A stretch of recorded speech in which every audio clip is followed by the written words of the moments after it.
الحمد لله رب العالمين الرحمن الرحيم مالك يوم الدين إياك نعبد وإياك نستعين اهدنا الصراط المستقيم صراط الذين أنعمت عليهم غير المغضوب عليهم ولا الضالين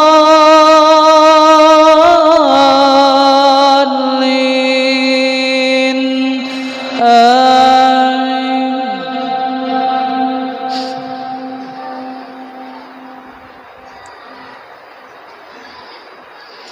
إن قارون كان من قوم موسى فبغى عليهم وآتيناه من الكنوز ما إن مفاتحه لتنوء بالعصبة أولي القوة إذ قال له قومه لا تفرح إن الله لا يحب الفرحين وابتغ فيما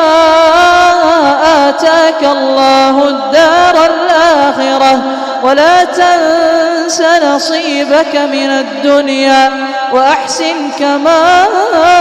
أحسن الله إليك ولا تبغ الفساد في الأرض إن الله لا يحب المفسدين قال إنما أوتيته على علم عندي أولم يعلم أن الله قد أهلك من قبله من القرون من هو أشد منه قوة وأكثر جمعا ولا يسأل عن ذنوبهم المجرمون فخرج على قومه في زينته قال الذين يريدون الحياة الدنيا يا ليت لنا مثل ما أوتي قارون إنه لذو حظ عظيم وقال الذين أوتوا العلم ويلكم ثواب الله خير لمن آمن وعمل صالحا ولا يلقاها إلا الصابرون فخسفنا به وبداره الأرض فما كان له من فئة ينصرونه من دون الله وما كان من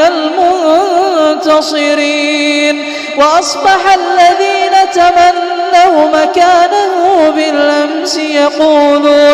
يقولون ويكأن الله يبسط الرزق لمن يشاء ويقدر لولا أمن الله علينا لخسف بنا ويكأنه لا يفلح الكافرون تلك الدار الآخرة نجعلها للذين لا يريدون